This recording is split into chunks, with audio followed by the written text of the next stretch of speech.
क्या कर रहा है और क्या हाल बना लिया है अपना? क्यों कर रहा है ये सब? माँ, आप मुझे महल के काम नहीं करने देती, मैं आपको घर के काम नहीं करने दूंगा। किंतु इतना सारा धान क्यों कूट रहा है तू? क्योंकि मैं नहीं चाहता कि मेरी अनुपस्थिति में आपको कोई भी भारी कार्य करना पड़े। तेरी अनुपस्थिति में? जी माँ। कहाँ जा रहा है तू?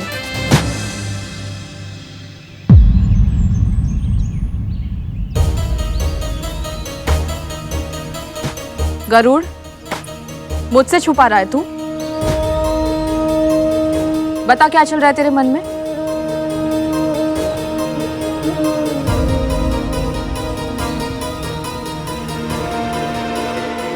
अच्छी।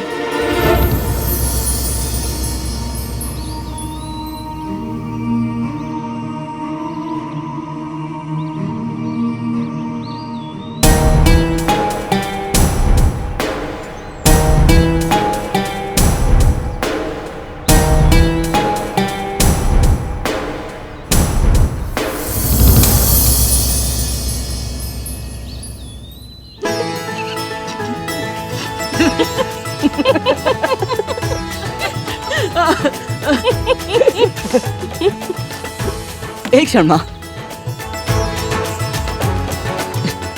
माँ, मुझे क्षमा करना। आज तक तो धूमल को कहते सुना था मैंने, कोई बड़ा संकट मोल लिया था तूने उनके लिए। अच्छा वो माँ, कोई विशेष बात नहीं थी। वो तो माणक पर्वत है ना, उसके पीछे उनकी गेंद चली गई थी तो मैं ले आया। माणक पर्वत से? मणिया नहीं, रक्त पिपासु चट्टाने हैं वहाँ। मायावी शक्ति का वास है। तुझे कुछ हो जाता तो? हाँ, आपका आशीर्वाद है ना मेरे साथ, मुझे भला क्या होगा। और माँ, आप ही ने तो सिखाया है कि सभी की सहायता करनी चाहिए। गरुड़, तू ध्यान रखा कर अपना। मैं ये सब धोकर आती हूँ, संध्या आरती का समय हो गया है। जी माँ।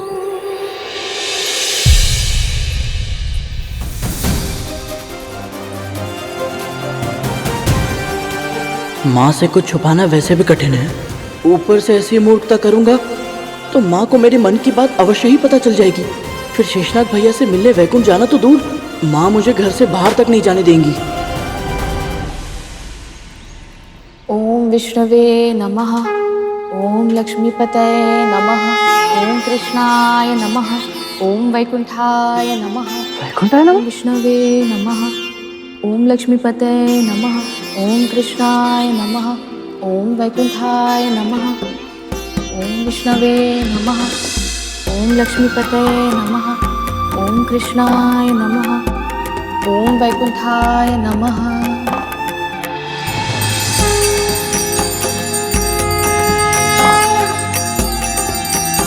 माँ,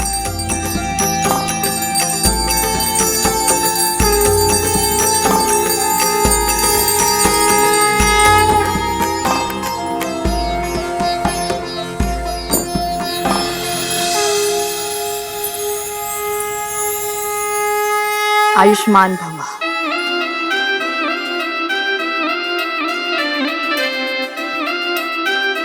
माँ, विष्णु जी वैकुंठ में रहते हैं ना? वैसे तो अपने भक्तों के हृदय में रहते हैं, किंतु हाँ, उनके निवास लोक का नाम तो वैकुंठ ही है।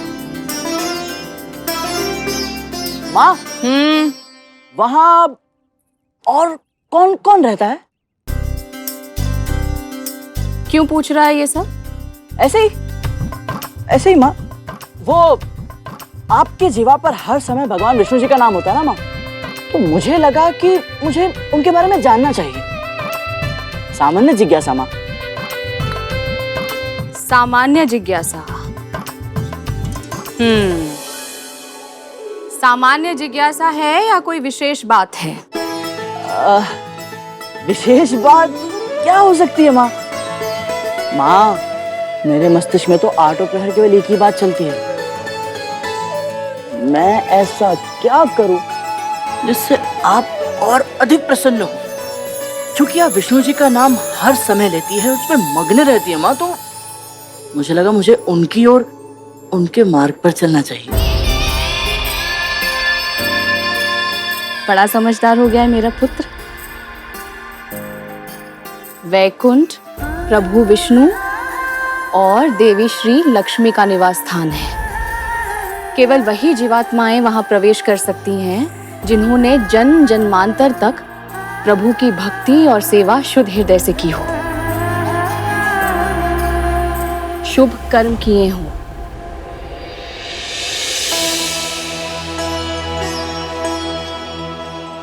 यदि शेषनाग भैया वैकुंठ में हैं, इसका अर्थ है उन्होंने अवश्य ही शुभ कर्म किए होंगे।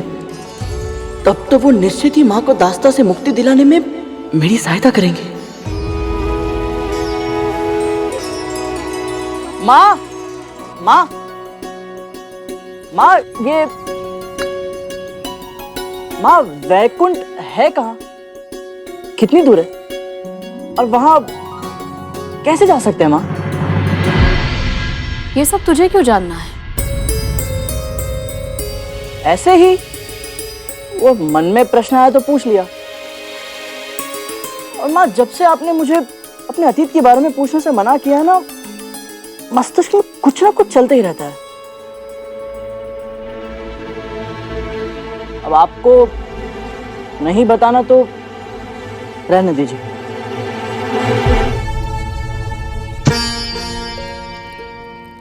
यदि माँ भी कुछ नहीं बताएंगी तो मुझे मेरे प्रश्नों के उत्तर कैसे मिलेंगे? और यदि नहीं मिले तो कैसे करा पाऊंगा मैं माँ को दास्ता से मुक्त? यदि मैंने इसकी जिज्ञासा शांत नहीं की तो ये अपने प्रश्नों के उत्तर दूसरों से पाना चाहेगा। कोई और इसे न जाने क्या बताए और कैसे। इससे तो अच्छा है कि मैं ही इसके प्रश्नों के उत्तर दूं।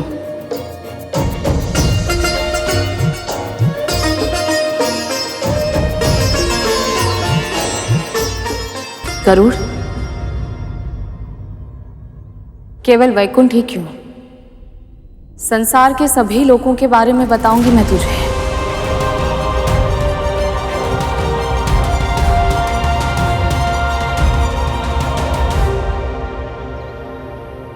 इस पूरे ब्रह्मांड में कुल 14 लोक हैं।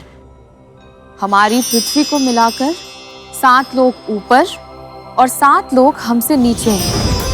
ऊपर के लोकों को ऊर्ध्वलोक और नीचे के लोकों को अधोलोक कहा जाता है। इन अधोलोकों के नाम हैं अतल, वितल, नितल, गपस्तिमान, महातल, सुतल और पाताल। इन 7 लोकों में से प्रत्येक 10-10 सहस्त्र योजन की दूरी पर स्थित हैं। सुंदर महलों से सुशोभित इन सभी लोकों में भूमि का रंग और प्रकार एक दूसरे से अलग है। अतुल लोक में शुक्ल वर्ण अर्थात श्वेत रंग की भूमि पाई जाती है, तो वितल में श्याम अर्थात काले रंग की, नितल में अरुण अर्थात सूर्योदय के रंग की भूमि है, गपस्तिमान में पीले रंग की और महातल में शक्र में अर्थात कंकरीली या कंकड़ युक्त। सूतल की भूमि पथरीली है और पाताल की स्वर्ण में अर्थात सोने के रंग के समान। अविश्वसनीय। माँ, यदि नीचे के लोग इतने अनूठे हैं तो ऊपर के 7 लोग और भी अधिक आकर्षक होंगे ना? एक तो यही लोक है हमारा भूलोक। यहाँ मनुष्य आसानी से अपना विचरण कर सकते हैं। और यहाँ से ऊपर है पृथ्वी से अंतरिक्ष तक का क्षेत्र, जिसे भूवर्लोक कहते हैं। और फिर सूर्य से लेकर ध्रुव मंडल तक का प्रदेश स्वर्गलोक कहलाता है। इन तीनों लोकों को अर्थात भू, भुव, स्व को त्रिलोक या त्रिभुवन के नाम से भी पुकारा जाता है। त्रिभुवन से 1 कोटि योजन ऊपर स्थित है महरलोक।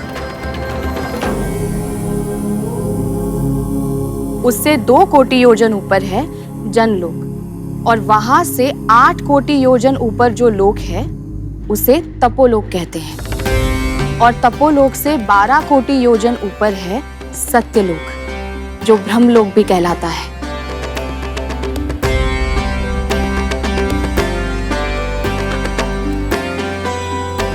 अद्भुत माँ, अद्भुत। किंतु माँ, इनमें तो वैकुंठ लोक है ही नहीं।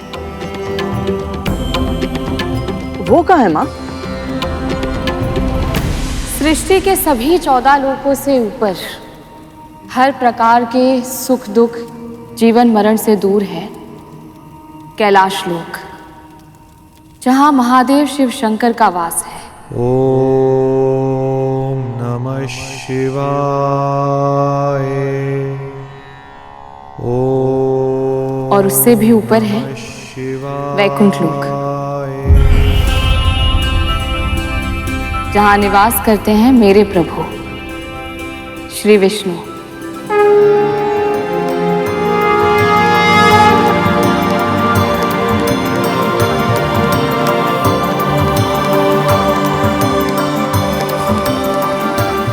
वैकुंठ का रास्ता संभवतः माँ को पता होगा।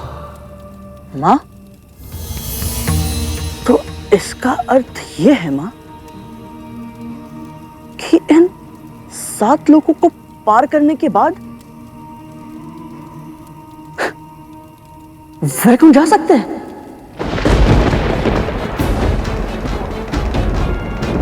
है ना माँ? नहीं गरुड़, वैकुंठ में बिना अनुमति कोई प्रवेश नहीं कर सकता, और जो ऐसा करने का प्रयास भी करता है वो उसी क्षण अपने प्राण गंवा देता है।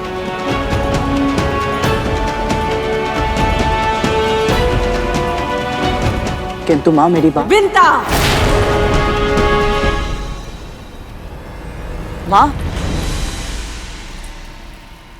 बहुत देर हो गई ना, ये उचित समय नहीं है।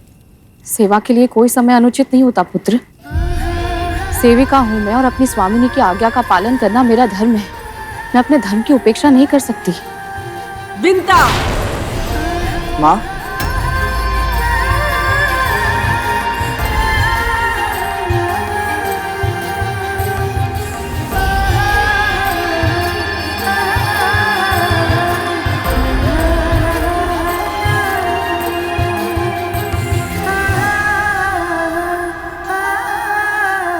क्या हुआ?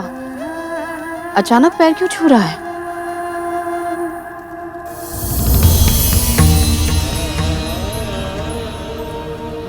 आशीर्वाद दीजिए माँ कि मैं आपके आदर्शों को सदैव स्मरण रख पाऊं, क्योंकि यदि मैं आपके संस्कारों को भूल गया माँ, तो मैं अपने उद्देश्यों में सफल कैसे हो पाऊंगा? मेरी डांट से भावुक हो गया है? तूने ही तो कहा था कि माँ का आशीर्वाद सदैव अपने पुत्र के साथ होता है। चिंता मत कर, तुझे अपने संस्कार सदैव स्मरण रहेंगे और तू अपने प्रत्येक उद्देश्य में पूरी तरह सफल होगा।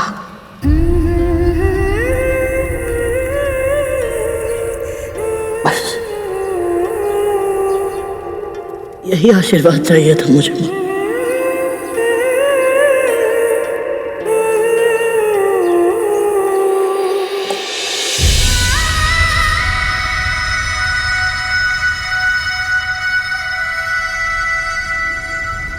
विंता, सुनाई नहीं देता? कब से पुकार रही हूं मैं।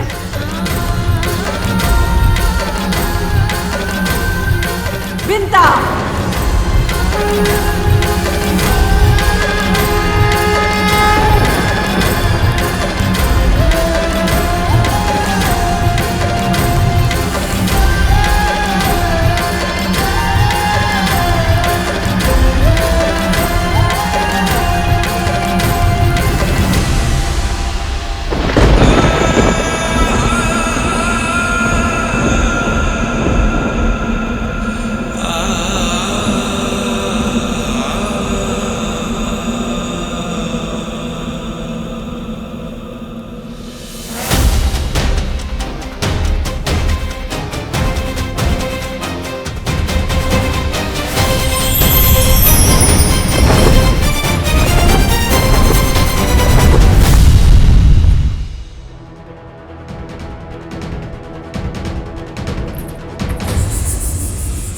कुछ हुआ क्या महारानी?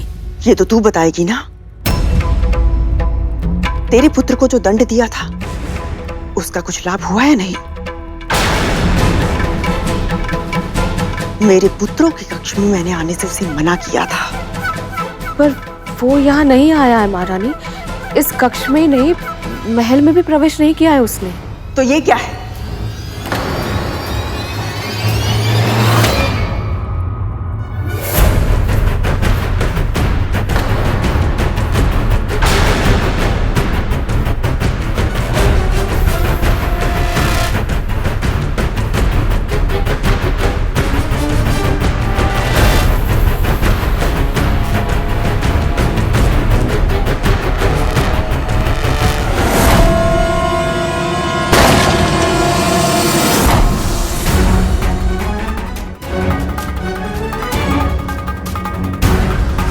अपने पुत्र को बचाने के लिए असत्य कह रही है ये मां। प्रथम बार इस महल में महारानी कद्रू की आज्ञा का उल्लंघन हुआ। इस विष के पौधे को वृक्ष बनने से पहले पहले सुखाना होगा। ऐसा दंड देना होगा इस गरुड़ को ताकि भविष्य में जब जब ये आज की रात का स्मरण करे भय से सिहर उठे।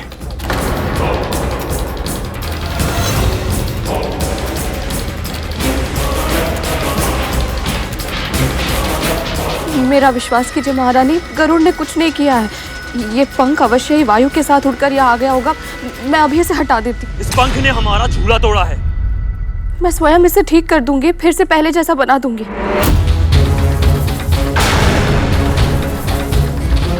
अपने पुत्र को नियंत्रण में रखना सीख। आज मेरे पास इस बात का प्रमाण नहीं है कि गरुड़ यहाँ आया था या नहीं, किंतु अगली बार ऐसा कुछ हुआ तो प्रमाण नहीं, परिणाम देखेगी।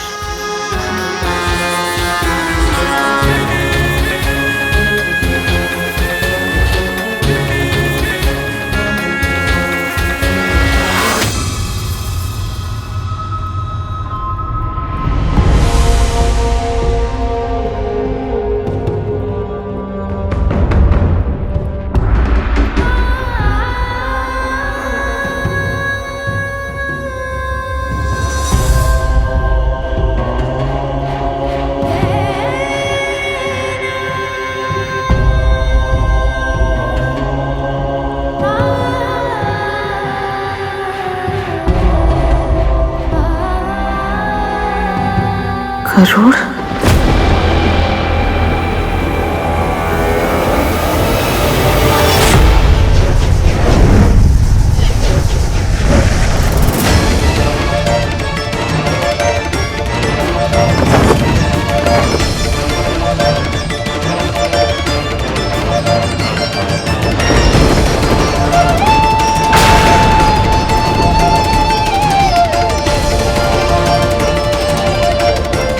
माँ, वैकुंठ है कहाँ? इन 7 लोगों को पार करने के बाद वैकुंठ जा सकते हैं?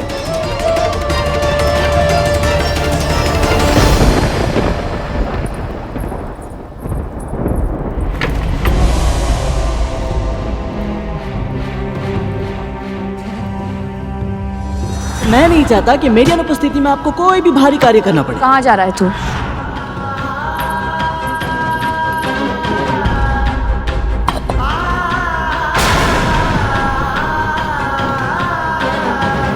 आशीर्वाद दीजिए माँ कि मैं आपके आदर्शों को सदैव स्मरण रख पाऊँ, क्योंकि यदि मैं आपके संस्कारों को भूल गया माँ, तो मैं अपने उद्देश्यों में सफल कैसे हो पाऊंगा।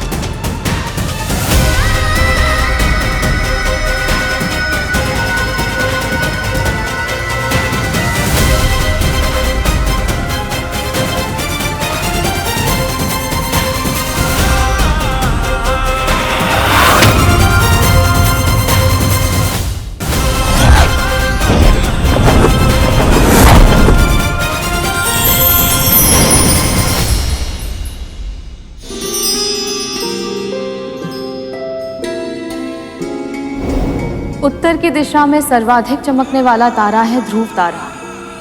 भगवान विष्णु के सबसे बड़े भक्तों में से एक श्री ध्रुव के नाम पर रखा गया है इसका नाम। वो देख,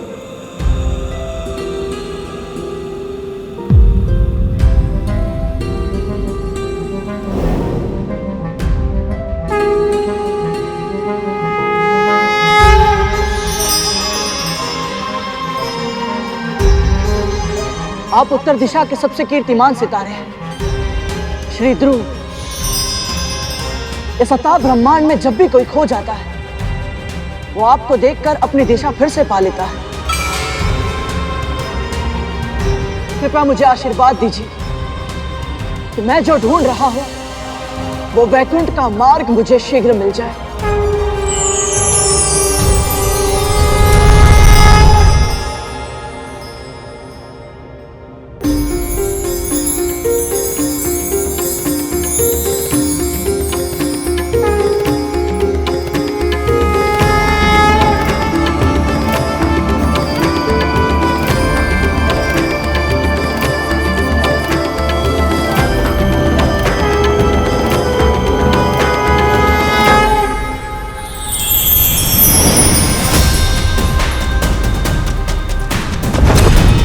गरुड़, कहाँ है तू?